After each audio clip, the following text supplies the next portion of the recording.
Real news में आप सभी का स्वागत है। मैं हूं चंदन जायसवाल। दिन भर की 20 बड़ी खबरों से पहले एक नजर आज की सुर्खियों पर। बिहार में नीतीश कैबिनेट का हुआ विस्तार। राज्यपाल ने सभी मंत्रियों को दिलाई शपथ। पूर्वी चंपारण के हरसिद्धि विधायक कृष्णनंदन पासवान ने ली मंत्री पद की शपथ। समस्तीपुर पुलिस ने की बड़ी कार्रवाई। लूटपाट की घटना में शामिल 2 आरोपी को किया गिरफ्तार। आरोपियों के पास से एक देसी कट्टा और कारतूस बरामद। नरकटियागंज में करोड़ों रुपए के चरस के साथ एक तस्कर गिरफ्तार। बरामद चरस की आंकी गई 10 करोड़ रुपए। नेपाल से चरस लेकर दिल्ली जा रहा था तस्कर।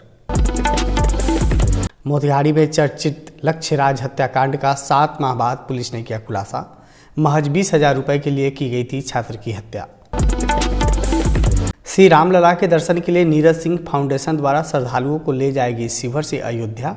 3 दिवसीय श्री राम दर्शन यात्रा में 251 श्रद्धालु लेंगे भाग। पश्चिमी चंपारण जिले के नरकटियागंज कुंडिलपुर विद्यालय में एमडीएम का खाना नहीं बनने से नाराज बच्चों ने किया हंगामा। घंटों देर तक चले हंगामे को शिक्षकों ने कराया शांत। लोकसभा चुनाव की तैयारी को लेकर शिवहर पहुंचे तिरहुत रेंज के आईजी शिवदीप लांडे। विधि व्यवस्था का लिया जायजा। अब खबरें विस्तार से।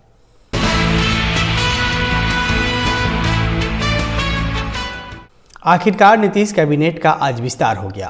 कैबिनेट विस्तार 14 मार्च को ही होना था, लेकिन भाजपा की तरफ से लिस्ट फाइनल कर मुख्यमंत्री को नहीं दिया गया था, जिसके कारण शपथ ग्रहण कार्यक्रम को एक दिन के लिए टालना पड़ा था। आज राजभवन में आयोजित शपथ ग्रहण समारोह में राज्यपाल राजेंद्र विश्वनाथ अलेंकर ने मंत्रियों को पद व गोपनीयता की शपथ दिलाई। इस मौके पर मुख्यमंत्री नीतीश कुमार ने दोनों डिप्टी सीएम सम्राट चौधरी और विजय सिन्हा समेत अन्य मंत्री व विधायक मौजूद थे। भाजपा विधायक नीतीश मिश्रा ने मैथिली भाषा में मंत्री पद की शपथ ली। बता दें कि कुल 21 मंत्रियों ने पद व गोपनीयता की शपथ ली है। जिन नेताओं को राज्यपाल ने पद व गोपनीयता की शपथ दिलाई है, उसमें रेणु देवी, मंगल पांडे, नीरज कुमार सिंह, अशोक चौधरी, लेसी सिंह, मदन सहनी, नीतीश मिश्रा, नितिन नवीन, दिलीप जायसवाल, महेश्वर हजारी, जनक राम, हरि सहनी, कृष्णनंदन पासवान, जयंत राज, जमा खान, रत्नेश सदा, केदार प्रसाद गुप्ता, संतोष कुमार सिंह, सुनील कुमार, जनक राम और सुरेंद्र मेहता शामिल हैं। और शुद्ध अंतःकरण से निर्वहन करूंगी तथा मैं भय या पक्षपात, अनुराग या द्वेष के बिना सभी प्रकार के लोगों के प्रति संविधान और विधि के अनुसार ईश्वर की शपथ लेता हूँ कि मैं विधि द्वारा स्थापित भारत के संविधान के प्रति सच्ची श्रद्धा और निष्ठा रखूंगा। मैं भारत की प्रभुता और अखंडता अक्षुण्ण रखूंगा। मैं बिहार राज्य के मंत्री के रूप में मैं अपने कर्तव्यों का श्रद्धापूर्वक शुद्ध अंतःकरण से निर्वाह करूंगा तथा मैं भय या पक्षपात, अनुराग या द्वेष के बिना किसी प्रकार के लोगों के प्रति संविधान और विधि के अनुसार न्याय करूंगा।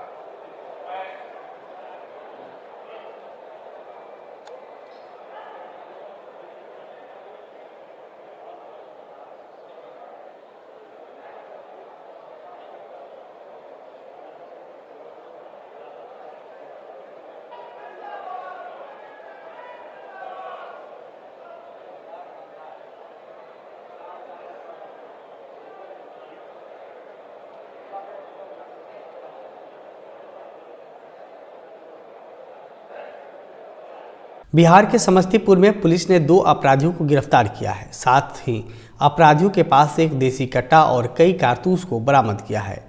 जिले के कल्याणपुर स्थानीय थाना परिसर में अनुमंडल पुलिस पदाधिकारी संजय कुमार पांडे ने बताया है कि 12 मार्च को कल्याणपुर थाना अंतर्गत मूसेपुर मिल रोड में विकास कुमार झा के साथ लूटपाट की घटना के मामले में 2 अभियुक्त को 36 घंटे के अंदर देसी कट्टा और कारतूस के साथ गिरफ्तार किया है। घटना में 3 अपराधियों ने लूटपाट की घटना को दिया था अंजाम। वहीं गिरफ्तार अपराधियों ने पूछताछ के दौरान अपना अपराध स्वीकार किया है। दीपक कुमार के जो मृतक दीपक कुमार के जो भाई हैं, उनकी भी छवि अच्छी नहीं रही है।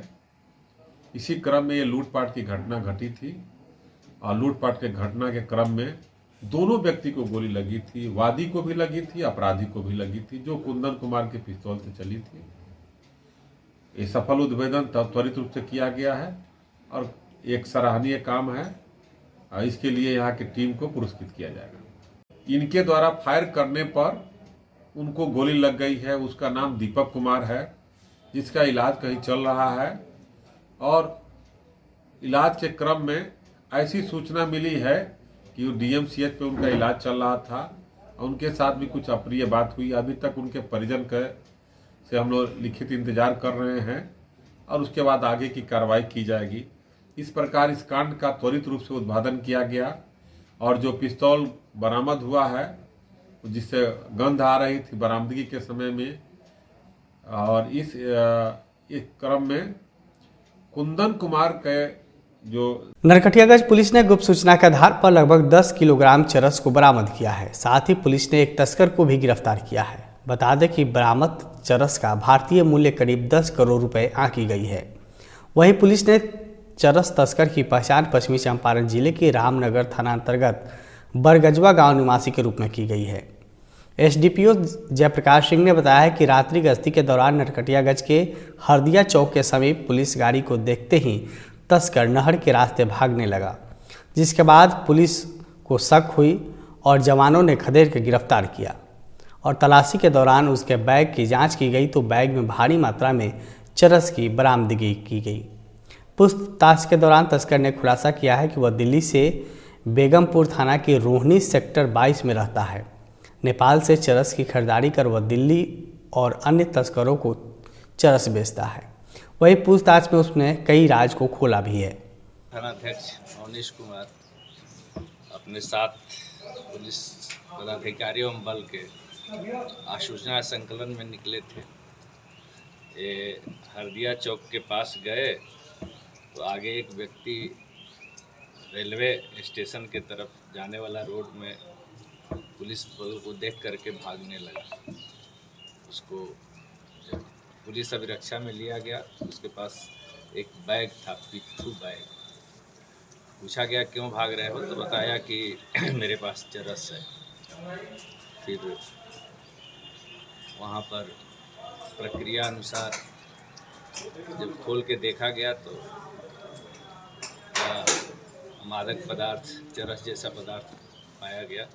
इस संबंध में शिकारपुर थाना कांड संख्या 161-24 दर्ज किया गया है और जो लड़का भाग रहा था उसका नाम पता जब पूछा गया तो बताया कि मेरा नाम मोहम्मद शगीर। पूर्वी चंपारण जिले के मधुबन में बीते 17 अगस्त की सुबह की घटना भुलाई नहीं जा सकती है।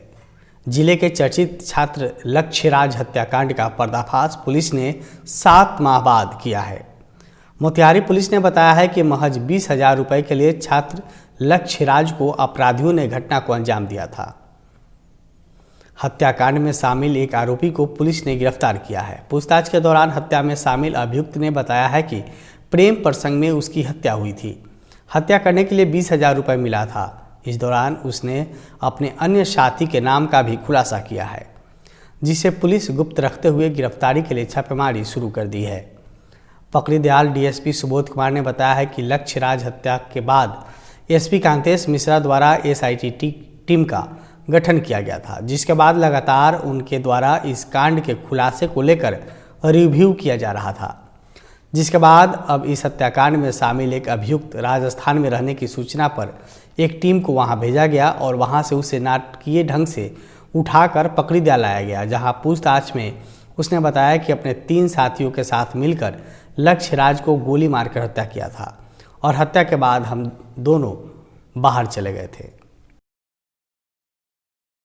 जी जी जी सर।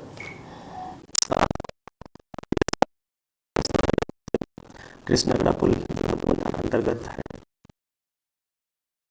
के समीप में फेनारा थाना अंतर्गत जो निवासी लक्ष्यराज जो एक छात्र 3 अपराधकर्मी के द्वारा अपाची बाइक से आकर गोली मारकर उस हत्या कर दी गई। उक्त कांड के संदर्भ में मधुबन 399 दर्ज करके अनुसंधान किया जा रहा था। अनुसंधान के क्रम में पुलिस अधीक्षक महोदय मोतिहारी के द्वारा एक SIT का गठन किया गया था। उस SIT का अनुश्रवण खुद पुलिस अधीक्षक महोदय के द्वारा डे टू डे बेसिस पे जो अनुसंधान किया जा रहा था उसकी मॉनिटरिंग की जा रही थी कानून विवेचन की दिशा में। इस दिशा में जो SIT टीम है उसके द्वारा आसूचना एवं तकनीकी अनुसंधान करते हुए आज लगभग 6 महीने बाद इस कांड में सफलता प्राप्त किया गया है। इस कांड में शामिल एक अपराधकर्मी जिसका नाम नितेश सहनी है, जो बड़ा हरदिया के हैं, उसको गिरफ्तार किया गया है। गिरफ्तारी के उपरांत इनसे पूछताछ के क्रम में इनके द्वारा कांड में संलिप्तता स्वीकार की गई है। हत्या के कारण के संबंध में प्रेम प्रसंग का मामला बताया गया है। अन्य अपराध कर्मियों के बारे में बताया गया है जो इसमें शामिल हैं। घटना में प्रयुक्त हथियार एवं जो मोटरसाइकिल था उसके बारे में भी बताया गया है इनके द्वारा। इन सारे बिंदुओं पे अब हम लोग आगे की कार्रवाई कर रहे हैं, छापेमारी कर रहे हैं। इनका कोई आपराधिक इतिहास नहीं है। बताया गया कि इनका जो एक अपराधकर्मी जो दोस्त है उसके द्वारा 20,000 रुपया इनको दिया गया था इस घटना को कारित करने के लिए, और प्रेम प्रसंग का मामला बताया गया है। अभी हत्या के कारण में स्पष्टता जो है पूर्ण रूप में नहीं आई है कि आखिर किससे प्रेम प्रसंग था, क्या प्रेम प्रसंग था। इस बारे में अभी जो टीम है उसके द्वारा जांच किया जा रहा है, और जांच और फर्दर अनुसंधान में जो तथ्य आएंगे उसके आधार पे हम लोग साक्ष्य के आधार पे फर्दर गिरफ्तारी हम लोग सुनिश्चित करेंगे। अभी तक सब कितने आदमी एक आदमी की। अयोध्या में प्रभु श्री राम के मंदिर का उद्घाटन के बाद से ही प्रभु श्री राम के दर्शन के लिए रोज लाखों श्रद्धालुओं की भीड़ अयोध्या पहुंच रही है। इसी बीच नीरज सिंह फाउंडेशन के तत्वाधान में शिवहर से अयोध्या के लिए 251 श्रद्धालुओं की जत्था श्री राम लला की दर्शन के लिए जा रही है। शिवहर के एक निजी होटल में प्रेस वार्ता के दौरान नीरज सिंह फाउंडेशन संस्था से जुड़े लोगों ने युवा उद्योगपति और समाजसेवी नीरज सिंह के निर्देश पर बताया है कि वह संस्था के सदस्यों ने 3 दिवसीय यात्रा की शुरुआत 30 मार्च को करेगी। यात्रा में शिवहर जिले के 6 प्रखंड के लोग शामिल होंगे। वहीं यात्रा में शामिल होने वाले सभी श्रद्धालुओं का नामांकन भी किया जा रहा है। बता दें कि प्रभु श्री राम के दर्शन यात्रा में शामिल होने वाले श्रद्धालुओं को निःशुल्क रहना, भोजन और यातायात की सुविधा दी जाएगी। हर पंचायत से, सभी पंचायतों से, सभी गांव से 2-2, 4-4 लोगों को ले जाकर जो आर्थिक रूप से पिछड़े हों, जो जाके दर्शन करने में असक्षम हैं, वैसे लोगों को चयनित करके हम लोग अयोध्या धाम रामलला के दर्शन कराने का प्रोग्राम बना है। इस नीरज सिंह फाउंडेशन के बारे में सबसे पहले हम विस्तार से बताना चाहेंगे कि नीरज सिंह फाउंडेशन पीछे भी विगत कुछ महीने पहले उज्जैन महाकाल दर्शन के लिए 80 लोगों की टीम को शिवहर से ले जाकर 80 व्यक्तियों को दर्शन कराया गया था, जिसकी बहुत लोगों को जानकारी भी नहीं हो पाई, क्योंकि मीडियाओं में नहीं आया था इस चीज़ का खबर। लेकिन इस बार हम लोगों ने प्लान किया है कि सब लोगों को सभी चीज़ की जानकारी होनी चाहिए, और नीरज सिंह फाउंडेशन लगातार हर महीने एक प्रोग्राम करेगा इस तरह का, जो यहाँ के कुछ लोगों को ले जाकर धार्मिक स्थल का दर्शन कराने का। इस बार का जो प्रोग्राम है हम लोगों का, वो अयोध्या दर्शन रामलला दर्शन के लिए है, और ये काम निरंतर चलेगा। खबर नरकटियागंज से है, जहां कुंडिलपुर विद्यालय में एमडीएम का खाना नहीं बनने से नाराज बच्चों ने जमकर हंगामा किया है। हालांकि प्रभारी प्रधानाध्यापक और शिक्षकों ने सामग्री नहीं रहने की बात कहकर बच्चों को शांत करा दिया गया। बच्चों का आरोप है कि जब से रसोई की ओर जाते हैं तो उसे निराशा हाथ लगती है। स्कूल के प्रभारी प्रधानाध्यापक आशीष भारती ने बताया कि स्कूल का वित्तीय प्रभार कुकुरा स्कूल के प्रधानाध्यापक मोतीलाल प्रसाद के पास है। उनके द्वारा ही पैसा भेजने पर स्कूल का एमडीएम चलता है। प्रभार बदलने को लेकर उनके द्वारा सामग्री या पैसे को नहीं भेजा जा रहा है। विद्यालय के वरीय अधिकारियों द्वारा भी उन्हें प्रभार दूसरे स्कूल के नियमित शिक्षक को देने का आदेश दिया जा चुका है, लेकिन वे प्रभार नहीं दे रहे हैं। इसके चलते एमडीएम बंद है। वहीं प्रभार को लेकर ग्रामीणों ने भी जिला शिक्षा पदाधिकारी को पत्र लिखा है, लेकिन स्थिति जस की तस बनी हुई है। वहीं वीडियो कृष्णा कुमारी ने बताया है कि प्रभार हस्तांतरण करने के लिए 4 बार लिखित रूप से आदेश दिया जा चुका है, लेकिन दूसरे स्कूल के शिक्षक प्रभार नहीं ले रहे हैं। इनारवा स्कूल के प्रधान शिक्षक भिखन राम को प्रभार लेने का आदेश दिया गया है, लेकिन उनके द्वारा आदेश का अवहेलना किया जा रहा है। उनके विरुद्ध कार्रवाई को लेकर जिला को पत्र लिखा जा रहा है। हमारे विद्यालय के वित्तीय प्रभारी श्री मोतीलाल शाह हैं, जो कुकुरा के प्रधानाध्यापक हैं। उनके द्वारा मन मर्जी सामान भेजा जाता है, जब भेजा जाता है तो बनता है, जब नहीं भेजा जाता तो नहीं बनता है। इस संबंध में आपने वरीय अधिकारी को सूचना दी? मैंने स्थानीय बीओ साहिबा को और एमडीएम प्रभारी श्री धनेश जी को भी मैंने इसकी लगातार सूचना दी है, बार बार सूचना दिए है। वे कोई एक्शन ही नहीं लेते हैं, कहते हैं मिलजुल कर रही है, उसी में जैसे हो वैसे काम कीजिए। खबर शिवहर से है, जहां तिरहुत रेंज के आईजी शिवदीप लांडे लोकसभा चुनाव की तैयारी को लेकर जायजा लेने शिवहर पहुंचे। इस दौरान पुलिस अधीक्षक अनंत कुमार राय, एसडीपीओ अनिल कुमार सहित कई अधिकारी शामिल थे। आईजी शिवदीप लांडे ने कहा कि शिवहर में लोकसभा चुनाव को लेकर व्यापक सुरक्षा इंतजाम किए गए हैं और एसपी अनंत कुमार के नेतृत्व में शिवहर पुलिस बेहतर कार्य कर रही है। चुनाव को लेकर पर्याप्त व्यवस्था में सुरक्षा बल तैनात की जाएगी। यहाँ पे पूरा प्रॉपर्ली कल भी रिव्यू हुआ था मुख्यालय से, तो तैयारी है। पूर्व डिपार्टमेंट से लेके सेक्टर पदाधिकारी से लेके और 3 बार मीटिंग भी हो चुकी है। कोई इनोवेटिव एसपीडीएम ने यहाँ पे आइडियाज़ भी इम्प्लीमेंट किए हैं, जैसे कि बैंक में जाके बैंक वालों को एक मीटिंग करके उनको बताया गया है कि भाई हेवी ट्रांजैक्शन अगर पैसे का होता है तो उनको इन्फॉर्म करें। बाद में गूगल पे में जो भी एक प्रतिनिधि रहते हैं, उनके भी प्रतिनिधि के हिसाब से उनके जो मोबाइल नंबर से उनके भी नंबर साझा किया जाए, ताकि गूगल पे अगर किसी इन्फ्लुएंस करने के लिए होता है तो इस जिला के बारे में तो कोई टेंशन नहीं, हमको बहुत अच्छा करेगा ये जिला में सब संसाधन। रियल न्यूज़ बुलेटिन में अभी के लिए बस इतना ही। रियल न्यूज़ पर प्रसारित होने वाली खबरों को देखने के लिए जुड़े रहे रियल न्यूज़ बिहार के साथ। मुझे दीजिए इजाज़त, नमस्कार।